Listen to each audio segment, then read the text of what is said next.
इसलिए अष्टयाम सेवा जो सुख आहल महल की बात कछु अलग ताही न रहे साधे सो साक्षात।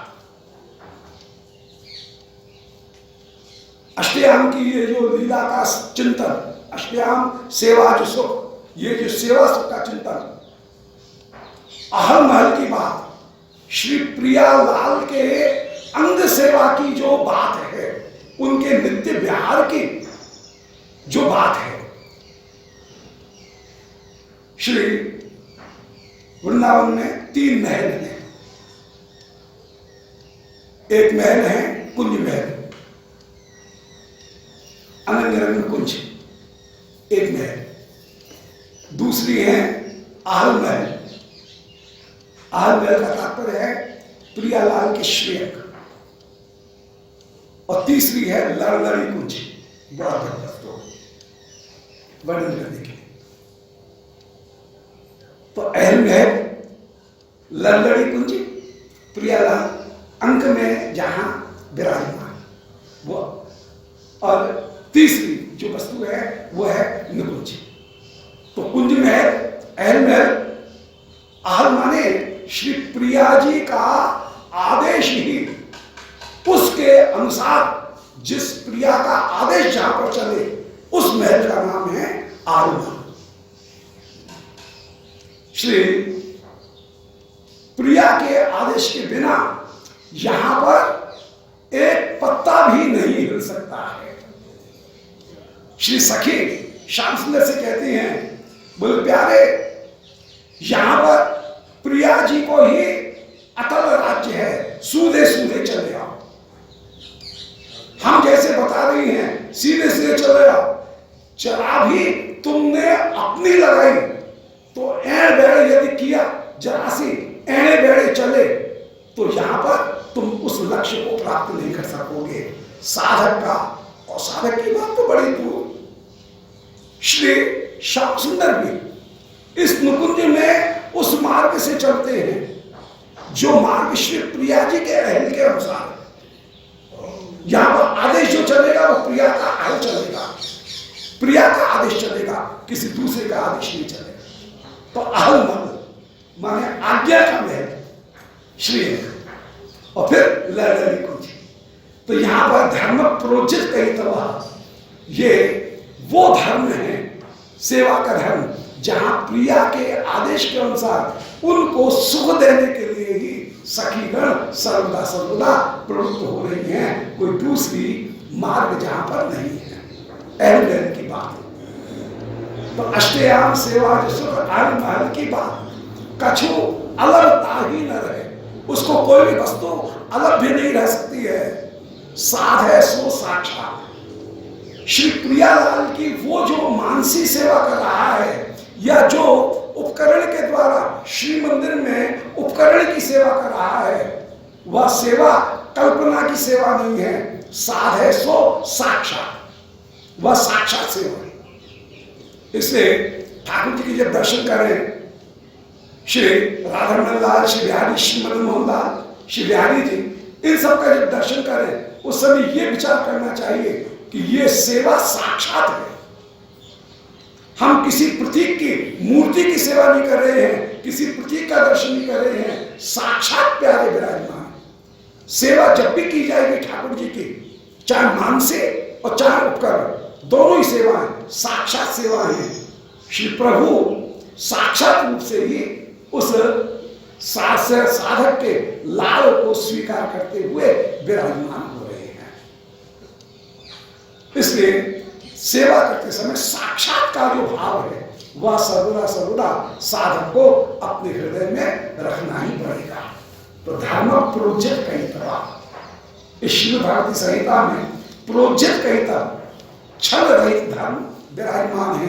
और सबसे बड़ा छल क्या है? तार मध्य मोक्ष वांछा कई तब प्रधान। मोक्ष की अभिलाषा ये तो मुख्य वस्तु है, मुख्य कहीं बाधा को डालने वाली है। हमें मोक्ष नहीं ही चाहिए, हमको चाहिए श्री प्रियालाल का सेवा सुख, ये मुख्य वस्तु हुई। जब मोक्ष नहीं चाहिए तो संसार का सुख तो चाहेंगे क्या? संसार का सुख पहले गया, मोक्ष सुख भी गया, तब प्रियालाल की सेवा यही मुख्य वस्तु होकर के विराजमान है। तो धर्म प्रोजित कही था, छल रहित धर्म माने भोग मोक्ष रहित धर्म यहां पर विराजमान। निर्मत्सराणाम सताम, ये जो धर्म है यह निर्मत्सर जो जन है उन निर्मत्सर जनों के लिए भी सर्वश्रेष्ठ है। निर्मत्सर का तात्पर्य है कि जिनमें कहीं ईर्ष्या नहीं है। ज्ञानी में भी ईर्ष्या हो सकती है, कर्मी तो ईर्ष्या वाले ही हैं कि कोई मुझसे आगे नहीं बढ़ जाए।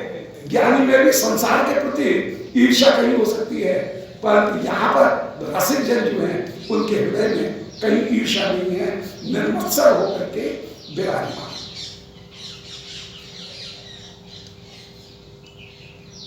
सता भूतान कंपी जन जो हैं शिवी जैसे, उनसे भी रंतदेव जैसे, उनकी भी अपेक्षा ये धर्म अधिक श्रेष्ठ होकर के विराजमान है। वेद्यम वास्तव वस्तु मात्र, यहां पर वास्तविक वस्तु अर्थात श्री राधिका चरण वे ही वेद्य होकर के विराजमान है। प्रियालाल के चरण वे ही युगल चरण ही वेद्य होकर के विराजमान है।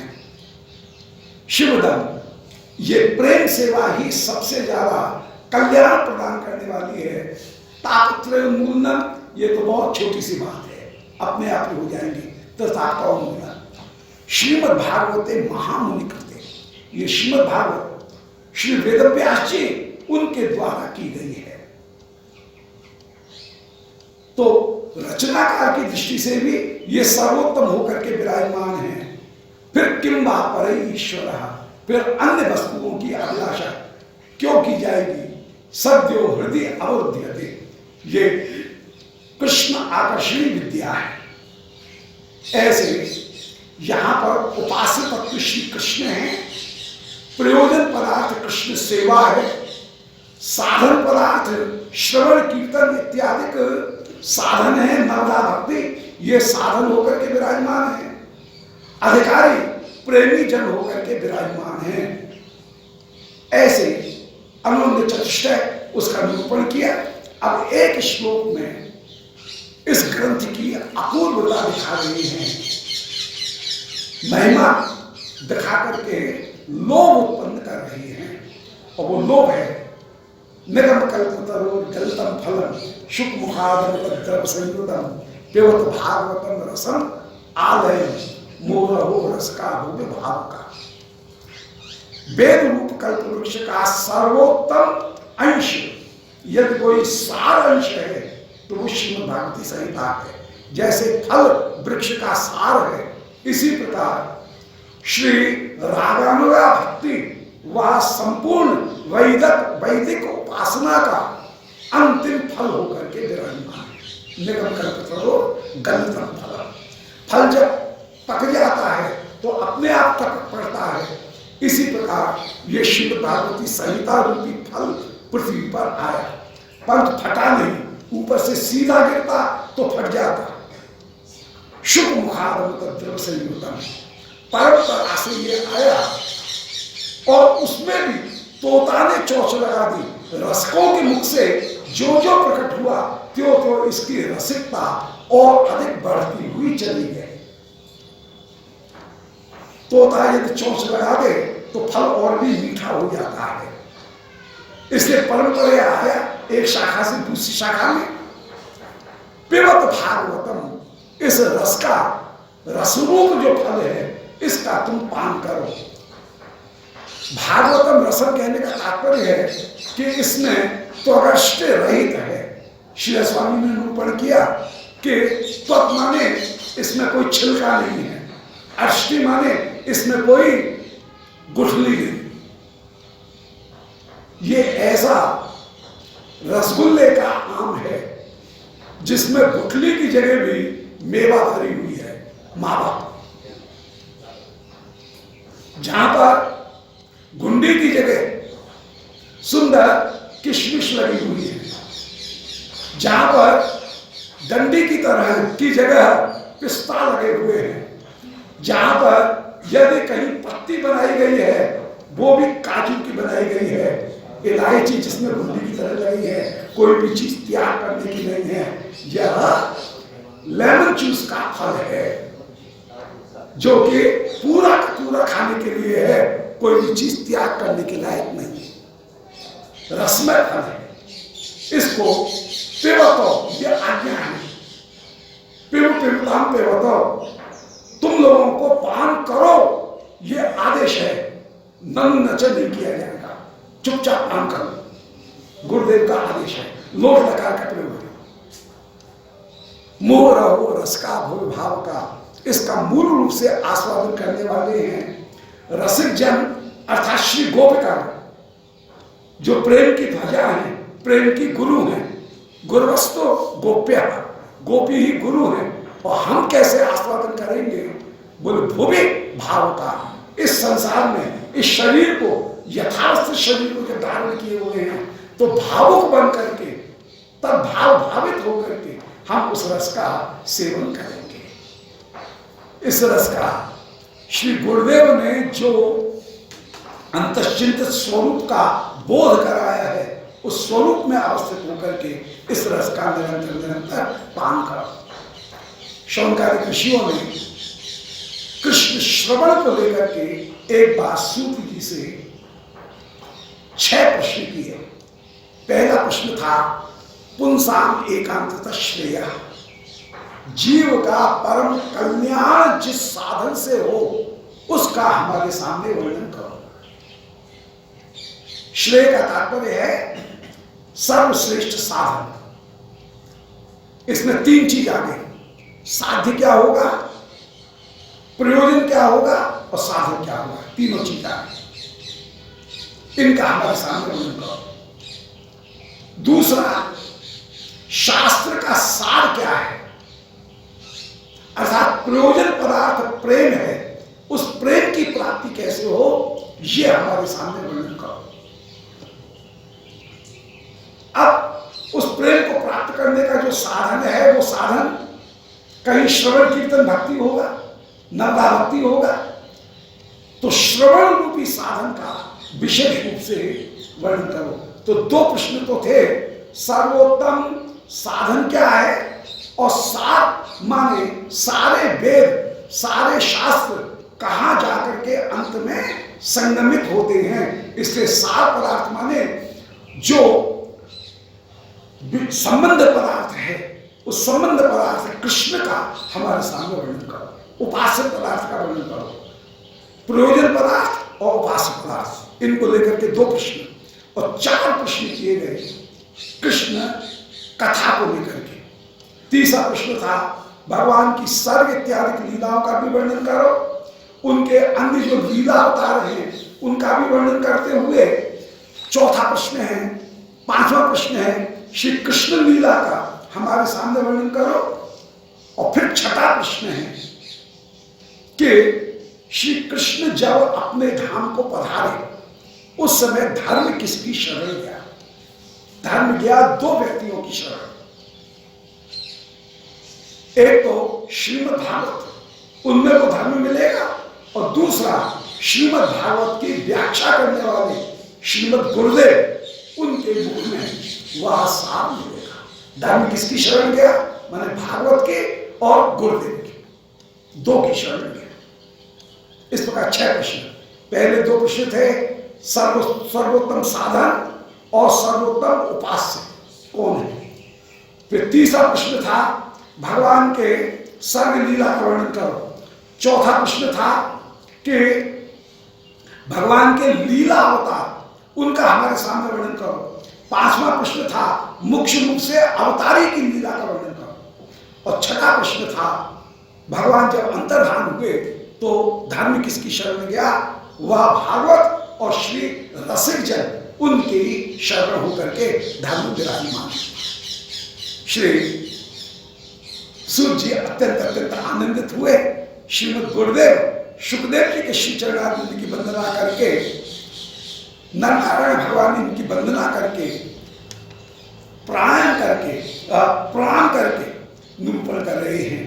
मंगलाचरण का तात्पर्य है कि अपनी अयोग्यता की निवृत्ति, फिर जो वर्णनीय विषय है उसका प्रादुर्भाव और बाधाओं की निवृत्ति। पहले योग्यता की प्राप्ति, फिर वस्तु का प्रादुर्भाव और फिर आने वाली बाधाएं उनकी निवृत्ति। ये तीन प्रयोजनों के लिए मंगलाचरण किया जाता है। तो मंगलाचरण कर रहे हैं, नारायण नमस्कृत्य धर्मान वक्षे सनातन। हम तुम्हारे सामने सनातन जो धर्म है उनका वर्णन कर रहे हैं। हे मुनियो, तुमने बड़ा सुंदर प्रश्न किया।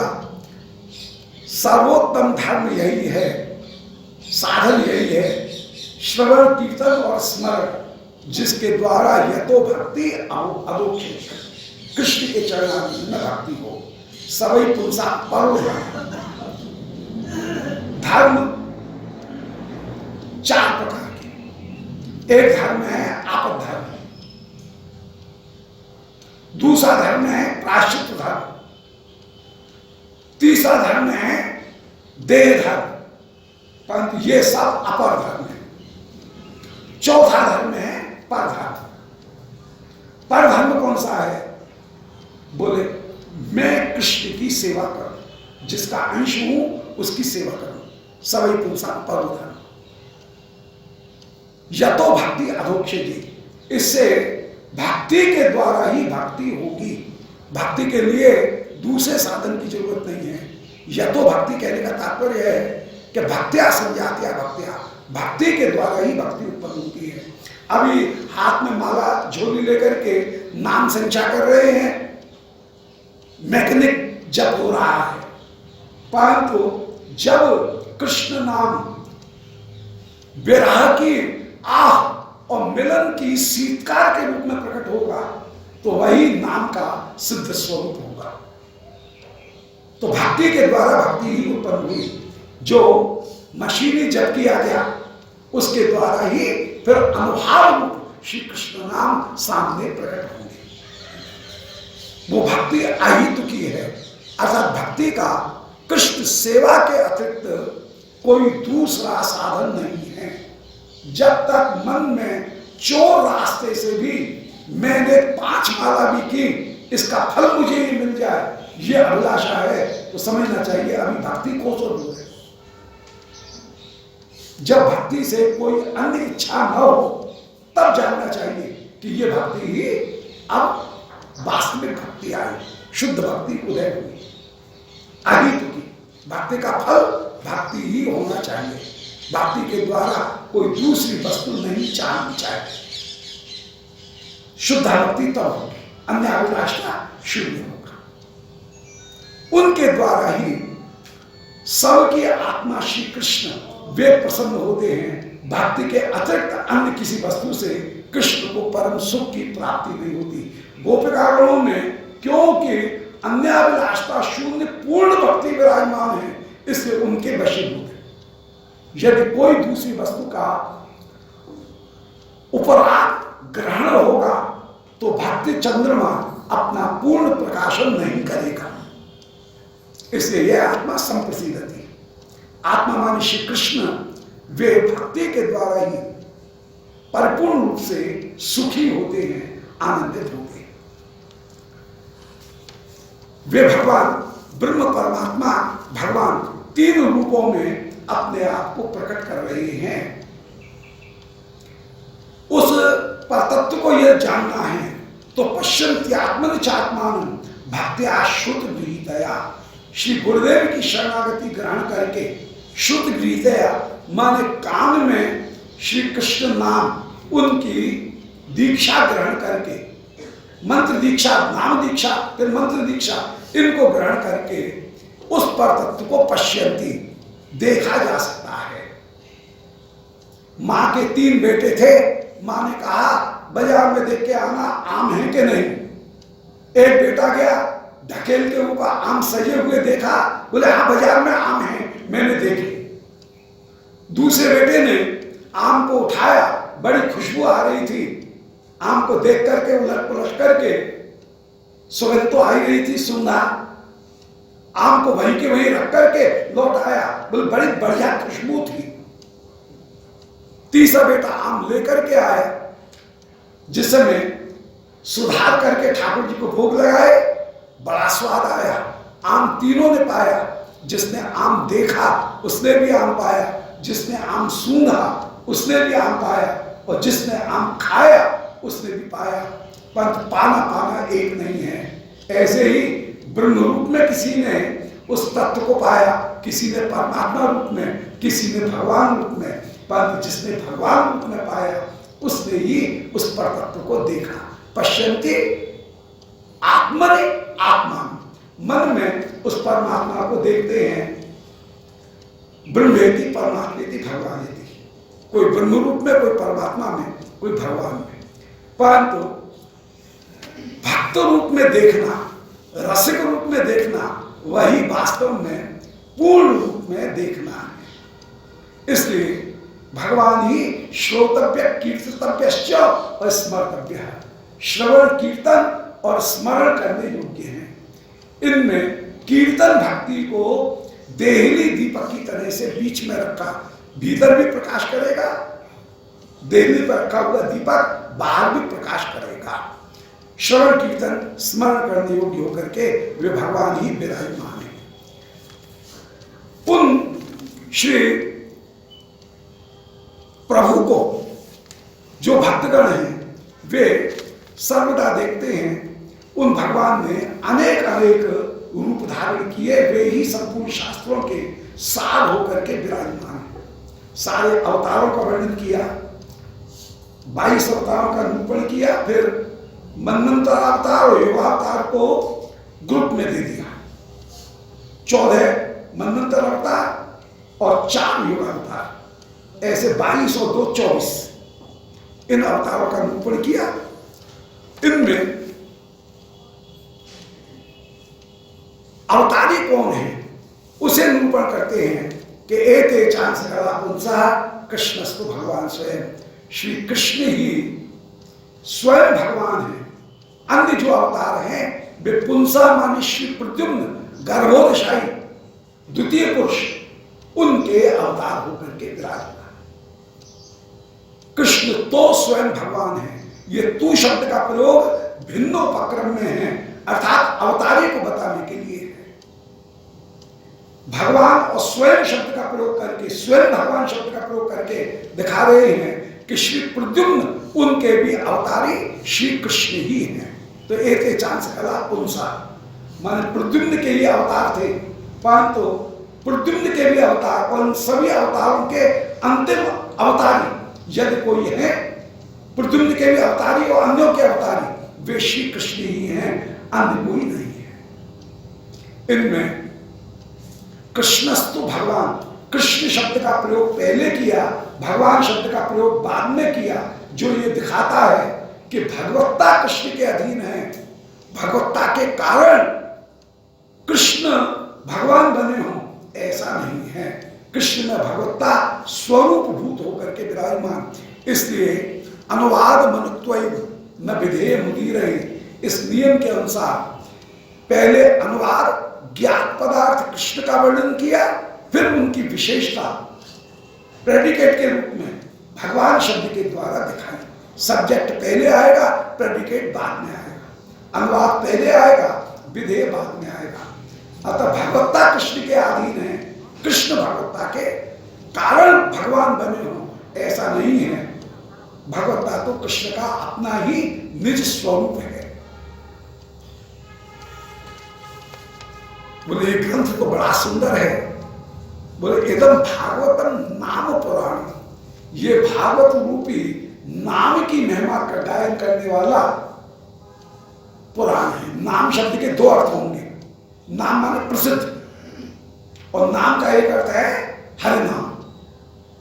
नाम का वर्णन करने वाला पुराण या प्रसिद्ध पुराण है। कैसा है? ब्रह्म संहितम माने वेद स्वरूप चिन्ह है। जैसे वेदों को हम चिन्मय मानते हैं, वेद मानवकृत नहीं है, अपौरुषेय है, ऐसे ही श्रीमद् भागवत भी अपौरुषेय है। वेद व्यासी ने इनका दर्शन मात्र किया है।